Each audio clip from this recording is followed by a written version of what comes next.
Hello, everyone. We're going to do something interesting today. We are having a live office hours. Sometimes we just answer questions before the class starts.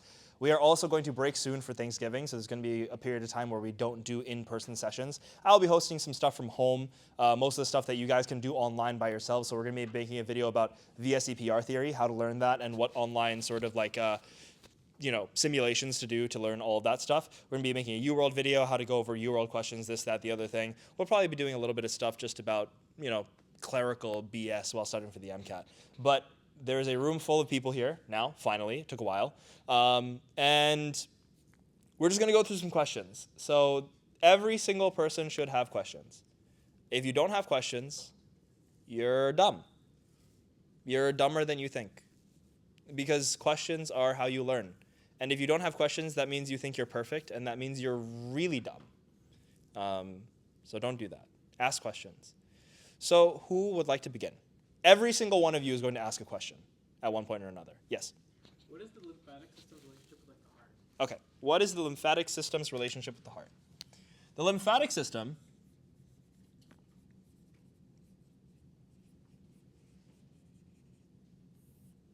is a system by which toxins, fats, lymphocytes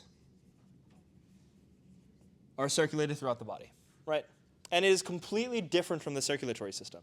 But in order to get things between the circulatory system and the lymphatic system, there must be some sort of outlet. This outlet is known as the thoracic duct. And that is the outlet by which the lymphatic system drains into the bloodstream and vice versa.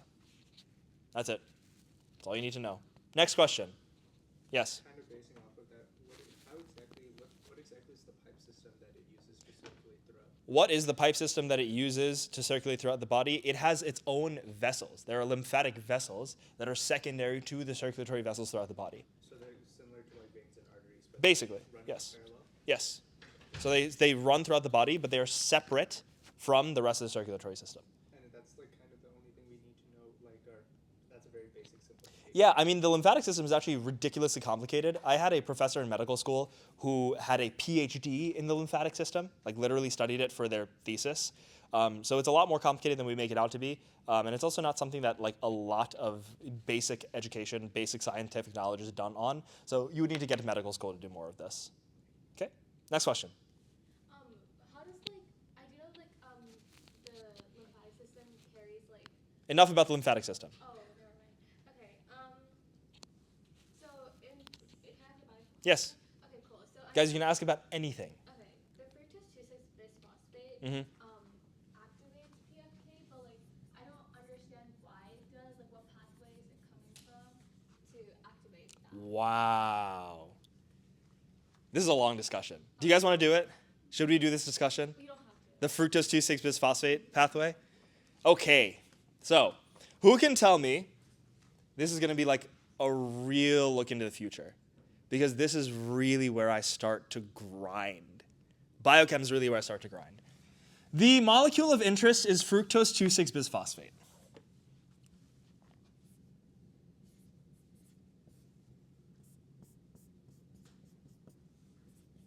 Sorry. No, wait. All right, you know what? Let's do it from scratch. You do not need to copy this down.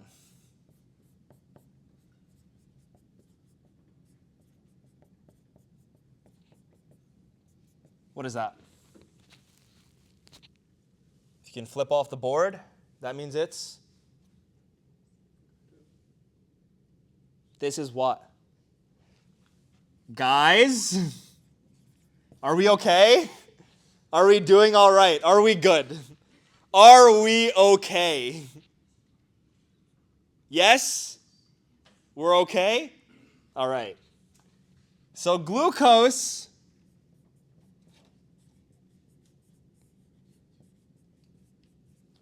turns into... Wow. We're getting somewhere.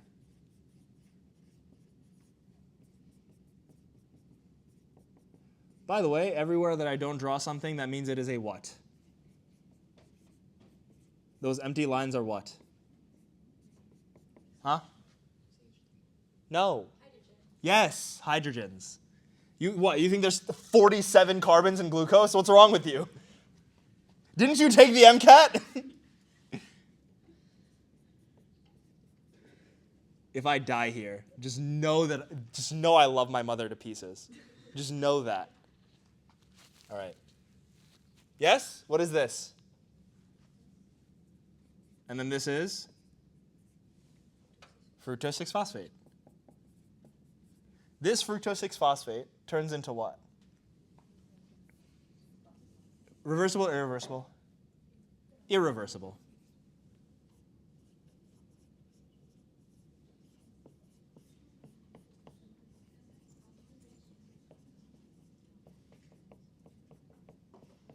Okay, so everywhere I didn't draw something as a hydrogen, so let's fill these in.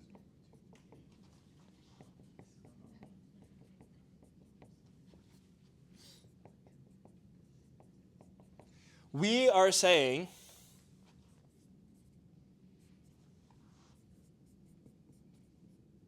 if you don't know the names of any of these, don't worry about it.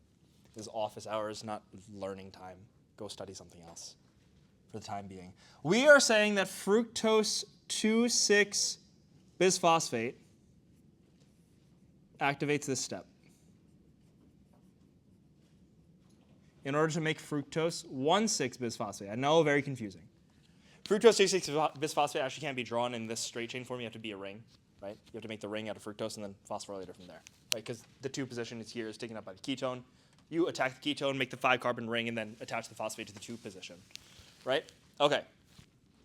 This step is activated by fructose 2,6-bisphosphate. Question was, where did this come from and why does it do that? Okay. You eat a meal. Meal full of glucose. Body take glucose. Concentration of glucose in blood go up. Yes? I just need you, everyone buckle up a little bit. You know what? Everyone stop writing. We're going to do this later anyway. Everyone just stop writing. Just look at the board. Just understand what's happening. Understand the logic behind what happens here. The glucose concentration in the blood goes up. That means 2 things. Number 1, you have energy to spare. Or more specifically, you have fuel to spare. And number 2, that's a problem. Because the increased glucose in the blood is going to act as an osmotic agent. It's going to pull fluid from the interstitial space, increase the blood volume, increase your blood pressure, and throw away the hemodynamics of your circulatory system if we don't deal with the problem immediately, right? This is a problem with diabetes. So the increased level of glucose in the blood is actually going to lead to the signaling and via the people who are taking biochem, uptake of glucose inside the pancreas and the liver, and the activity of glucokinase, not hexokinase, which has a much higher Km than hexokinase, which means a lower affinity for glucose, which means when it gets activated, that indicates to the body that glucose concentrations are very high, correct? So this is going to lead to the release of insulin. Insulin is going to activate the GLUT4 transporter, which shuttles glucose into the cell, and then it encounters hexokinase and gets trapped in the cell in this manner. Why? Because we have glucose transporters, not glucose 6-phosphate transporters. Right? This is glucose 6-phosphate. So once it gets phosphorylated, it can't move out of the cell. Now we need a way to push this whole thing forward. Cool. So insulin activates GLUT4. Insulin does another thing. When insulin goes to the liver, it actually acts upon something known as the bifunctional enzyme. And that name should terrify you. Because the enzyme is not named after something that it does. It's just called the bifunctional enzyme. The proper name of this enzyme is fructose 2,6-bisphosphatase PFK2. That is the name of the bifunctional enzyme. 1 function, 2 functions. This enzyme looks like this.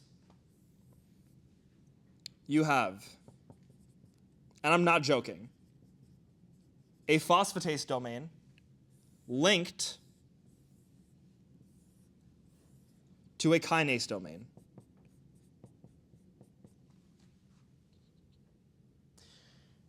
When you see this dot here, I want you to think that that thing is activated. Okay? When this is on, that's off. And when that's on, this is off. So when the insulin goes up, the level of insulin will come, hit this side of the enzyme, drop a ball. Activated. And if this was on at the time, what do you think turns this on? If insulin turns that on, what turns this on? Huh? Glucagon.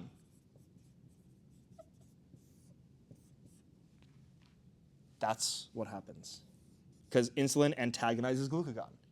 So we turn on the kinase domain, turn off the phosphatase domain. The activity of the kinase domain takes fructose 6-phosphate that was already in the liver, because remember the liver took up the glucose, used glucokinase, turned it into glucose 6-phosphate, turned that into fructose 6-phosphate. Now the fructose 6-phosphate, in the presence of an activated kinase domain, enters, gets acted upon by ATP, because there's a kinase, and turns into fructose 2,6-bisphosphate. This cannot move forward in glycolysis. What moves forward in glycolysis? Fructose 1,6-bisphosphate moves forward in glycolysis. This exists as it is inside the liver, and the liver has specific channels and proteins that ship this out of the liver. It circulates throughout the body, is picked up by other cells, where it comes and allosterically activates PFK1 to push forward glycolysis. So this whole thing started because of the presence of insulin and fructose 6-phosphate inside of cells of the liver that contain the bifunctional enzyme that was all started by eating a meal.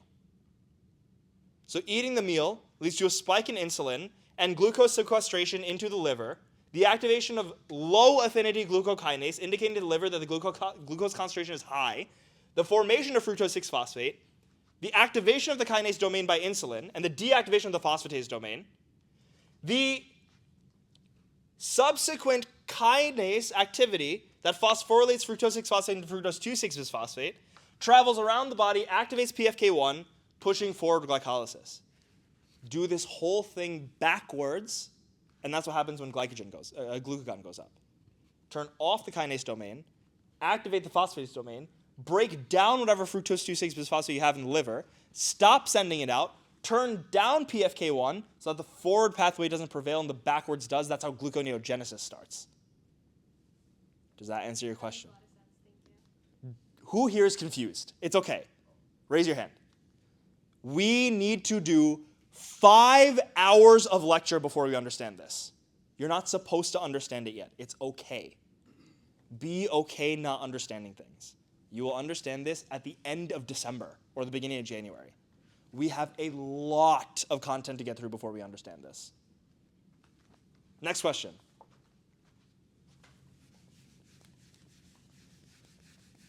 You guys like that? I'm good with the biochem. I'm like I have a little bit of finesse when I do the biochem. Yes. Can we kind of go over what fasting state is and fed state is? Yes. And which metabolic processes are kind of involved? 100%. Fasted, fed. Fasted / starving. It's 2 different things. The fed state is insulin predominant. Insulin is, my gym guys, what's it called? Anabolic or catabolic? Anabolic. It builds, stores energy. Glucagon predominant. Glucagon is catabolic. Let's look at key differences. Number 1, glycolysis, pyruvate. Pyruvate, TCA and ETC, then Then what? Fatty acid synthesis. Yes? Yes? Amino acids go toward protein formation.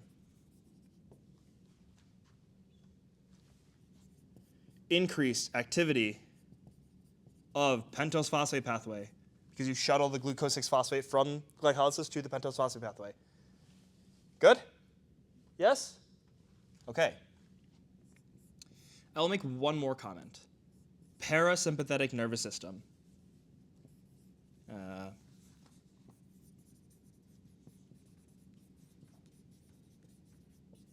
Predominant. Gastric outlets, cholecystokinin, uptake of nutrients, insulin predominant, digestion predominant, all of that. All right? Gluconeogenesis. Yes? So pyruvate goes backwards. Fatty acid breakdown. These two kind of happen together. Then, even more. Fatty acid breakdown. Oh, and before this, gluconeogenesis and glycogenolysis. So break down all your glycogen. Even more fatty acid breakdown leads to ketogenesis. Ketone bodies for the brain. Protein breakdown. During this whole thing, Cori cycle. And last, organ destruction. Your body will destroy itself if it has to eat. That's how you die of starvation. That's the difference. We will go into the specifics of this later, but I do have a lecture on it. So pull up my YouTube channel, please. Go to my Biochem playlist and just show it to me real quick. I forgot what chapter it is.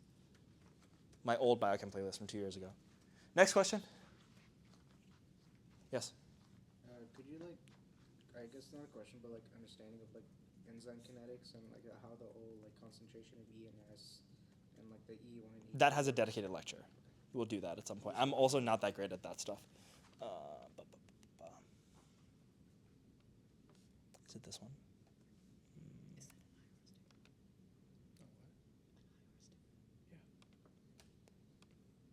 Go to my chapter 12 lecture from 2 years ago, bioenergetics and regulation of metabolism.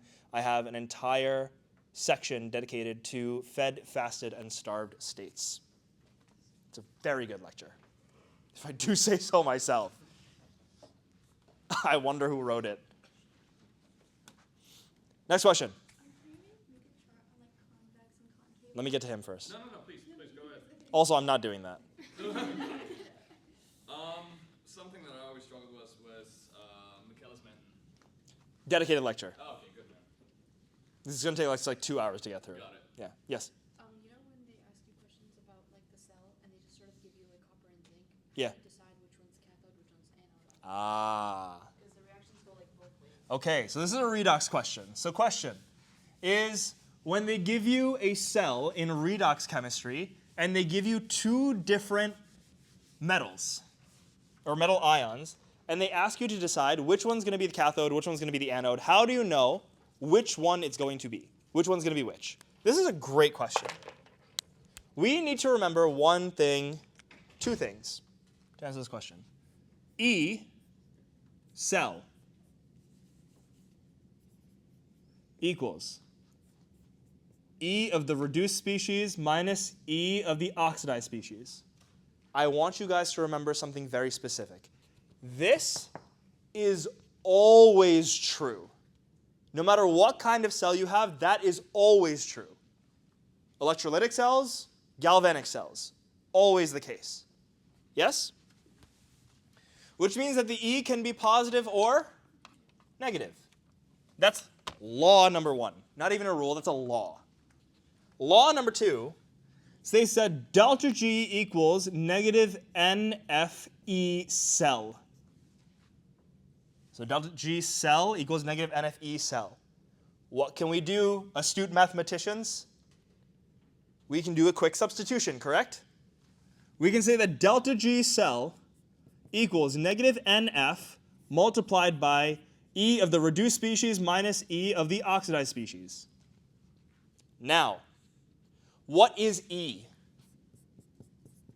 One thing I did with Vishal the other day, he stepped out, right? I told Vishal, he asked me a question about this specific thing. And I told him, every single thing, every constant and law and term that you learn inside of science answers a question.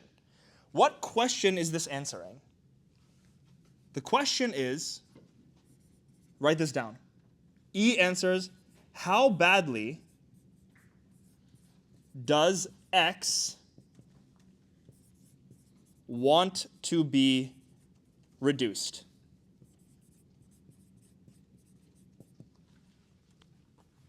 That's the question it's answering. The higher the E, the more it wants to be reduced. The lower the E, the less it wants to be reduced. That means the more it wants to be oxidized. Let's take an example of two metals. Metal M and metal N. M plus E minus yields M, and the E here is 2. N plus E minus yields N, and the E here is negative 1. M wants to or does not want to be reduced relative to N? Wants to, higher E. N wants to or doesn't, does not. So in a perfect world, we would have something where M gets reduced and N gets oxidized, correct? This does not mean that always happens, right? Sometimes we want to do things and the things we want don't happen. Sometimes M will be oxidized. Sometimes N will be reduced, and that's the opposite of what we want to happen. Depending on what is going on inside the cell, that's what you write in your equation. So they will tell you, you have a cell with delta G positive made up, write this question down, made up of metals M and N as listed below. What is the anode? Delta G positive means what? Look back here. Delta G cell equals negative NF E cell. E cell equals E red minus E ox. Delta G cell equals negative NF E red minus E ox. Negative NF is a constant. Forget that. Just do negative this for now, and then put the NF somewhere over here.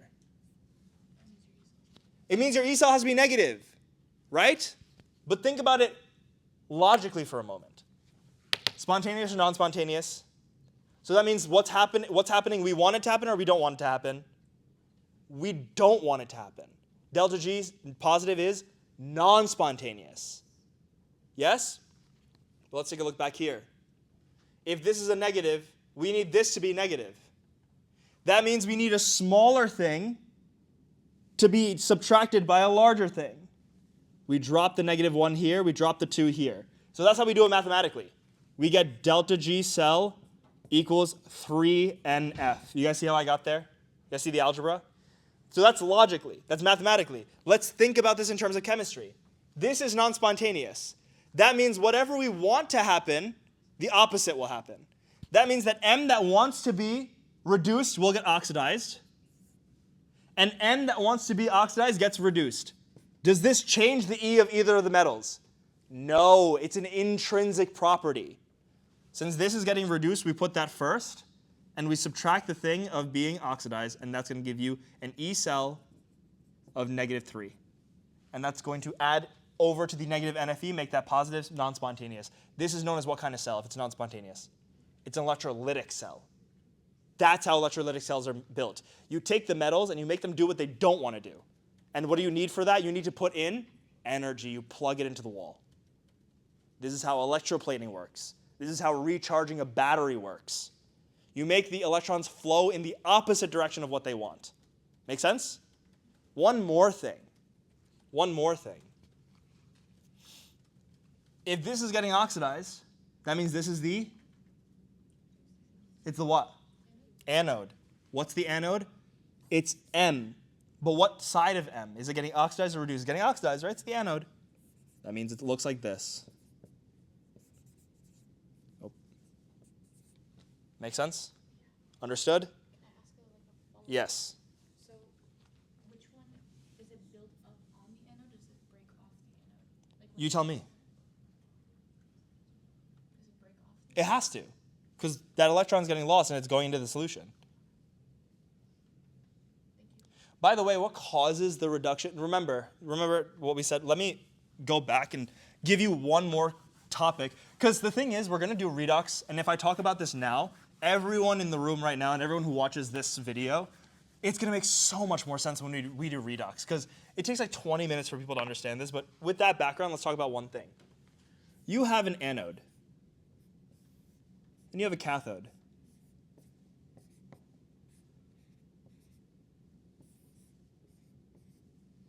I'm going to make a salt bridge between them, and I'm going to say that this is a delta G negative cell, because I don't want to deal with whatever, and you have a voltometer here.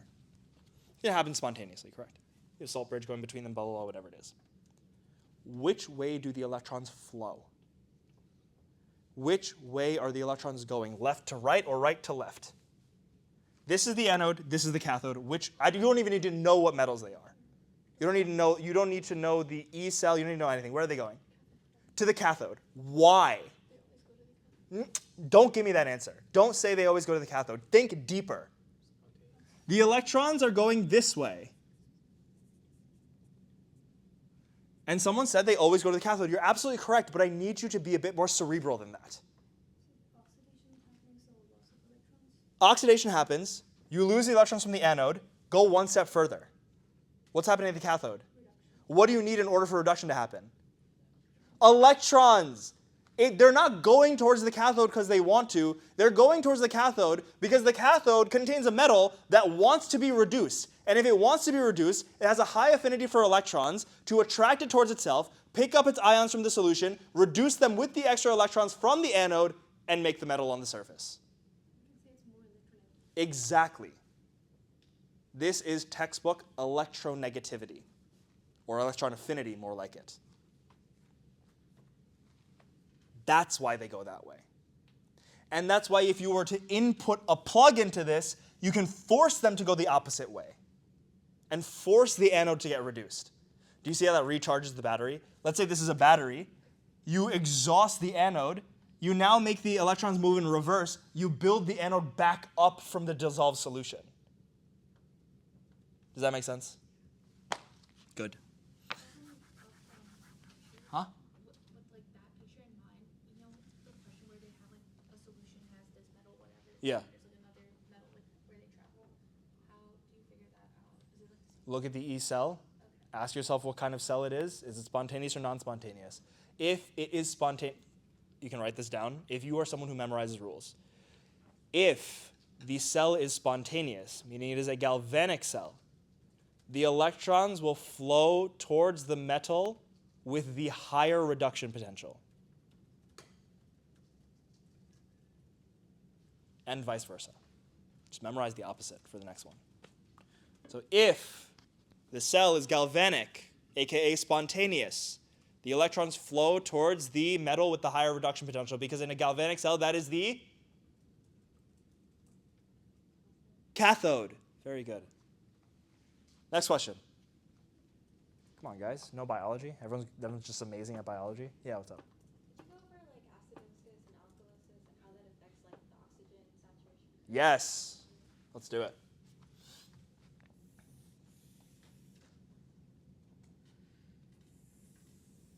What is this?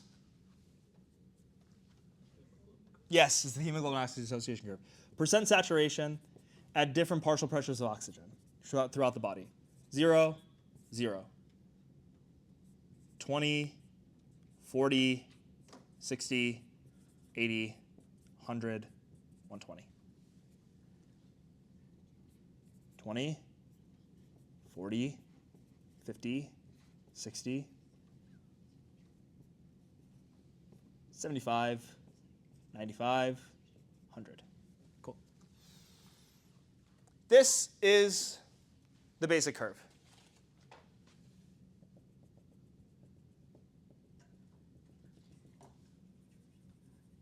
It's basically like half Vmax, right? Like you can think of it that way. That's the basic curve. What is the name of that curve shape? Sigmoidal. Why? Because hemoglobin has something known as cooperative binding. The binding of one oxygen molecule facilitates the next, facilitates the next, facilitates the next.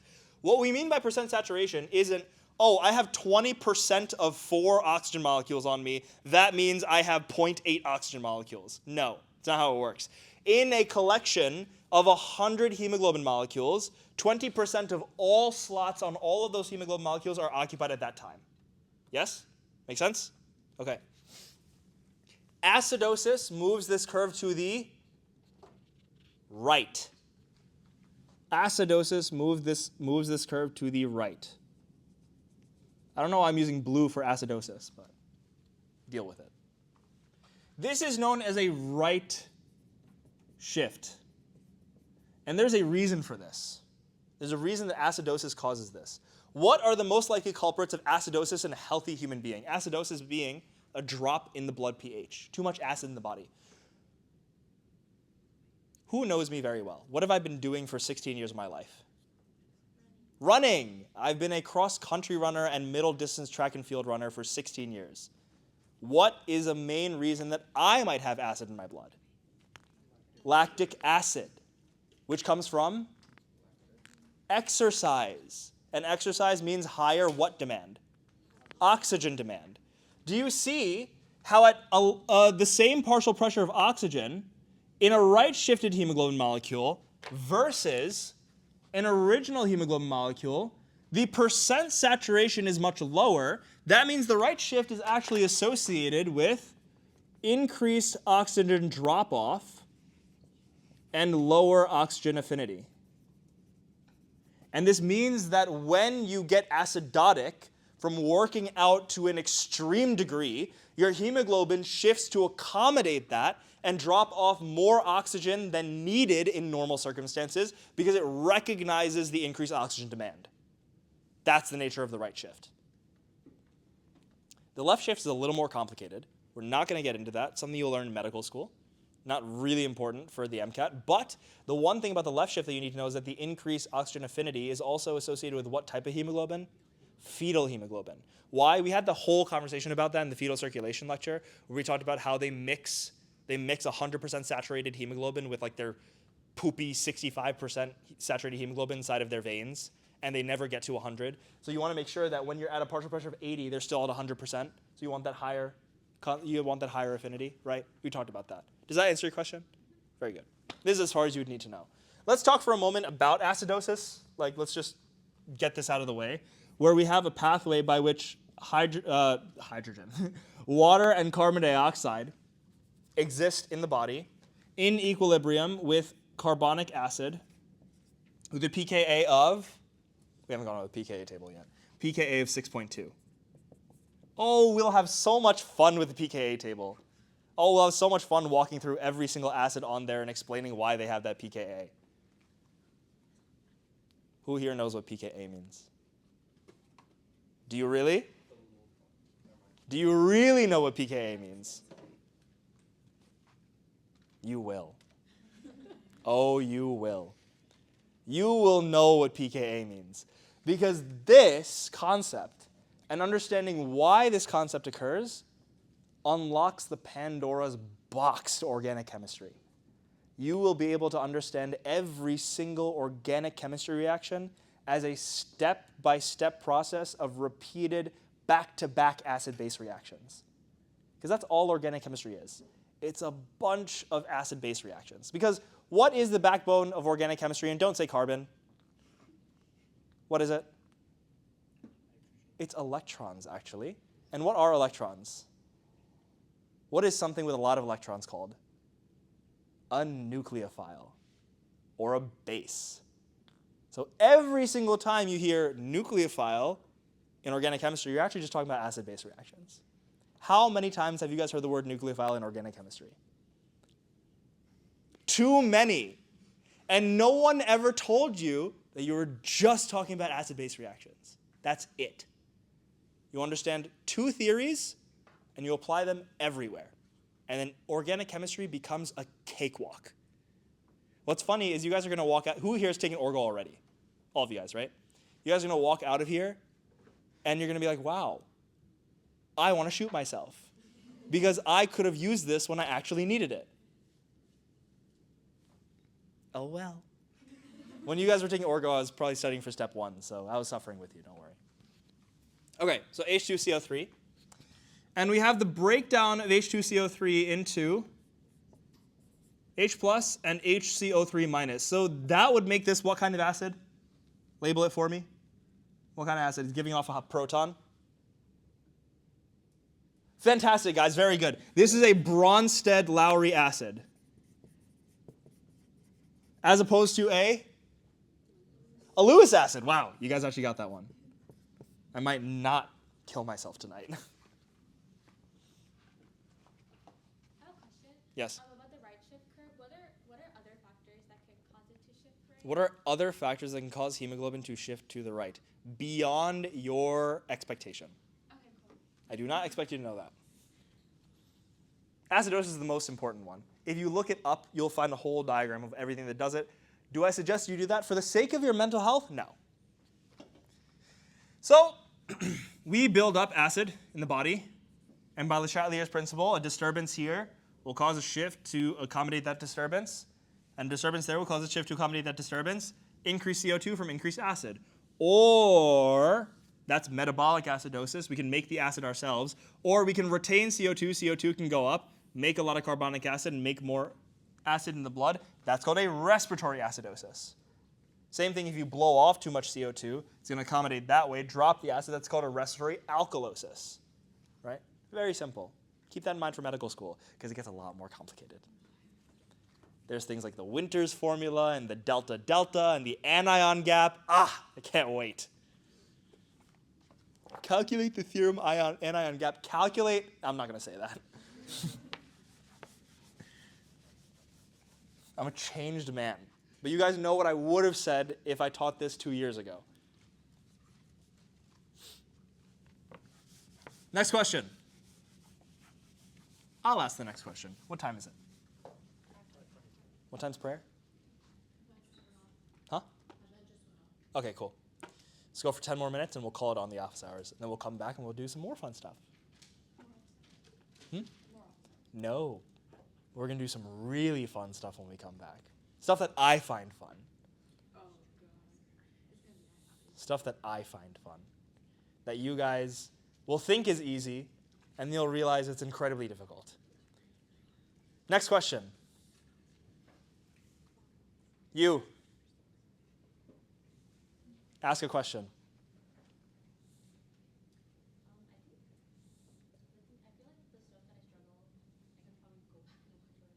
Ask a question. Maybe if you could go over in bio, like DNA, some like the replication, transcription. Yes. You're next because you're new.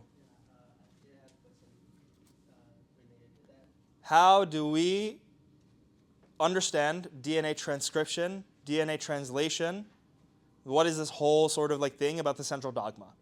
How does it happen? In what ways are it regulated? Let's talk about it. We have DNA. And we have RNA. DNA is made up of what type of sugar as its backbone? Deoxyribose. And RNA has ribose. Anyone know why? Why? DNA is permanent. It is something we're going to keep forever. Ribose is what we call metastable. It is stable for a period of time. Why is that? Well, if we look at the structure of the sugar within both of these, This is ribose.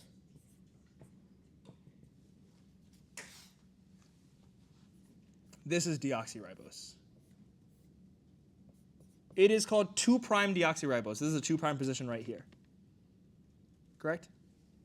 This is the 2' position right here. We're missing a bond.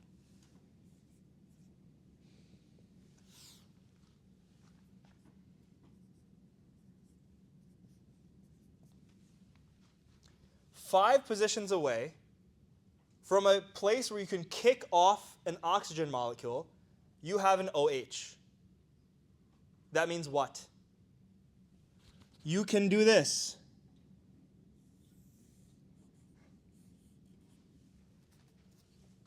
Yes? Stay with me.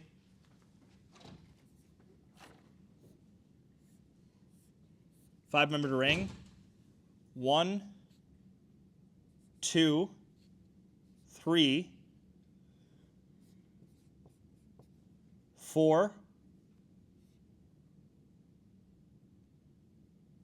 Oh no, sorry. 3, 4, and 5. And on 2, we connect back to this. Nope. On 2, we connect to this. This connects to an oxygen. And that connects us back to 4. Something like that. I'm not great at bicyclo compounds. But you will see that you'll create a bicyclo compound that you don't need to really worry about the structure of. But this is capable of destroying itself. And remember that what do you have attached here? The phosphates, which are just dying to get kicked off anyways. Because there's this huge negative charge over here next to this oxygen-infested ring, next to this big bundle of nitrogens with all of this hydrogen bonding in here and everything. These phosphates are dying to get kicked off. So the ribose can actually just kick it off. But what if you don't have anything to kick it off with? The DNA is permanent. It doesn't destroy itself. RNA destroys itself. So the next time someone asks you, is a specific type of RNA that I put inside of my body dangerous for my health or not? You can tell them, well, no, it'll just end up destroying itself. No political statements are being made in this video. Absolutely none. I promise. Because it's not a political thing. It's evidence-based medicine. If DNA can't destroy itself, how does hemoglobin, or red blood cells, end up having no organelles or anything? Chomp. If DNA can't destroy itself, how do red blood cells not have organelles? Chomp. I said it can't destroy itself, not it can't be destroyed. Breaks down. There's lysosomes, and so there's digestive proteins and digestive enzymes inside the cell. Yes, does this make sense? This is where we start. The method by which we create things within the body is complex. DNA can do two things. DNA can be replicated for growth and division,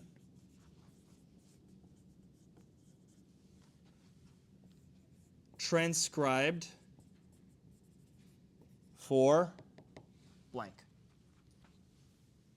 What does it mean to transcribe something? If I had a scribe and I told them, what do I tell them to do? They do what? They take what I say and they write it, word for word, letter for letter. That is what transcription does. It writes it in the same language that I said it. That's what a scribe does. So transcribed for the production of mRNA in the same language that this was in. Nucleotides to nucleotides. Transcription. Translation is turning it into the language that everyone else can understand. What's the language of the body? Proteins and amino acids.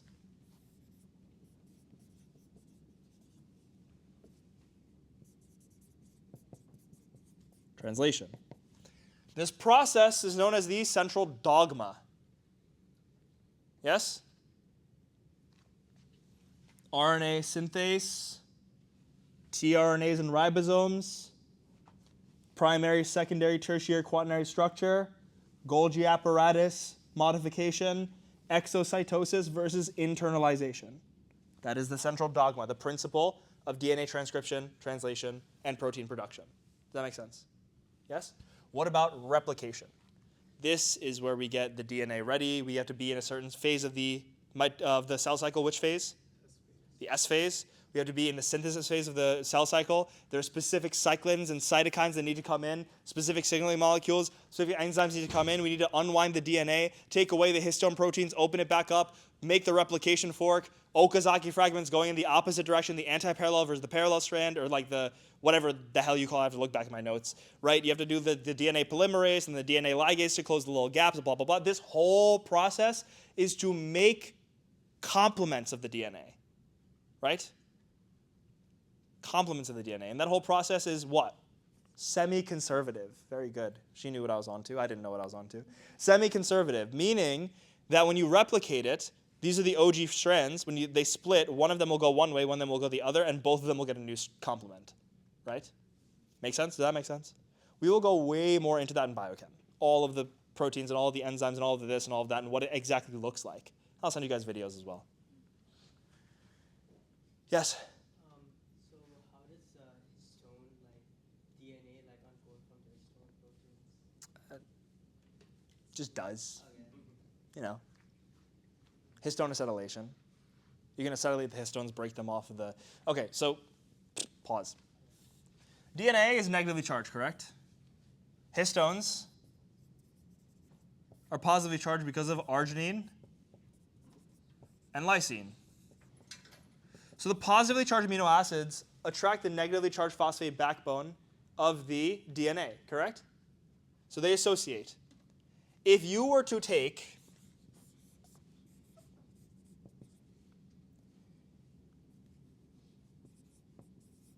and acetylate this, what's an acetyl group, guys? It's a 2-carbon carbonyl group, right?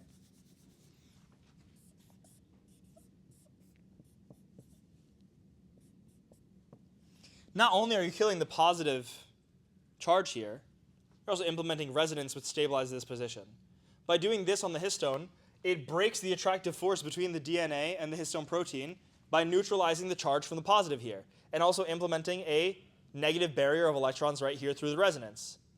And that pushes away the DNA off the histone proteins and allows it to be available for transcription and translation. That is histone acetylation. This is epigenetics. I think we went over that in chapter 1, right? Of bio. I usually talk about it there. Usually. Talk about it more in biochem. Questions? Anything else before we adjourn? Call it on the office hours. This is your last chance. Yes? R and S for OChem. Chirality. We will do a dedicated lecture, probably like a 2 to 2.5 hour lecture, just on nomenclature. Just nomenclature. But as a quick rule of thumb, number 1, groups are prioritized by atomic number.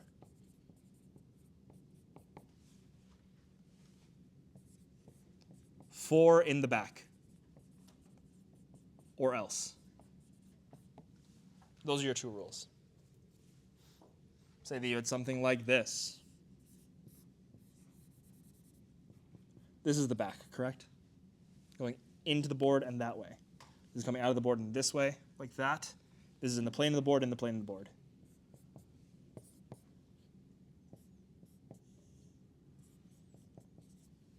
Number those groups. What's this? 1, highest topping number. What's this? 2, what's this? 4, this? 3. Is 4 in the back? Okay. 1, 2, and 3 are in a clockwise orientation, which would normally mean R. But 4 is not in the back, or else. That is the else. 4 in the back. So we have R, or else. This is the else. This is the opposite. Literally, I want you to do that. Draw it, say it would be R or else. That's what I did for every single chirality question. It gets a lot more complicated than that, I know. will do it. You need to be an incredibly visual person to succeed in organic chemistry, which is why when I go home, I will teach a lecture on how to use PhET Colorado. If you want to look it up now, you can. Look up the PhET Colorado VSEPR simulation and start playing around with that. PHET, PhET Colorado. PHET Colorado. VSEPR sim.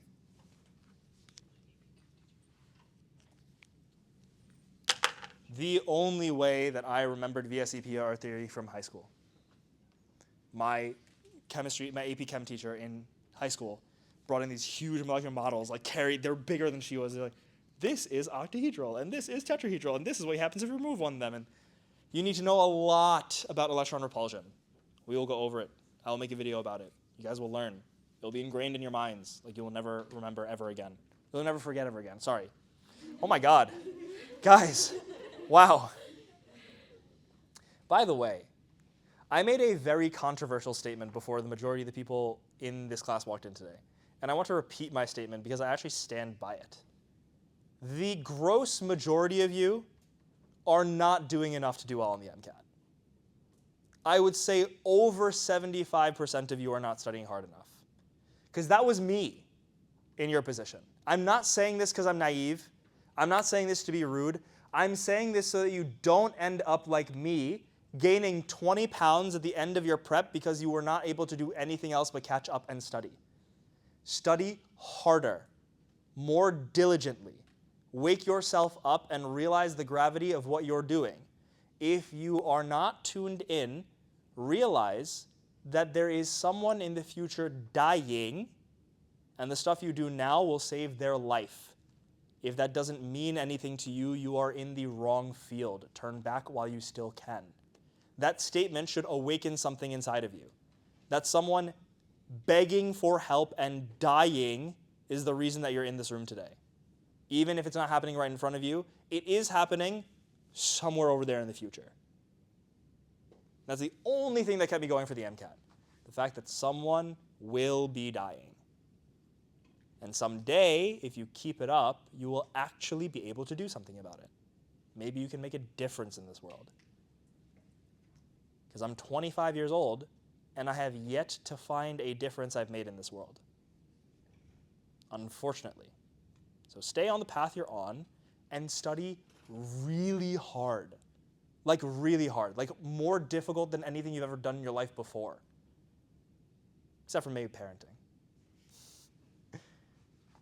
Keep it up, guys. Don't get burnt out. Don't be stupid like me. Click the link in the description to support me emotionally and physically and financially and food-wise and maybe, I don't know, pay for my next cologne, whatever it is. Thank you guys so much for watching, and I'll see you in the next one. Bye-bye.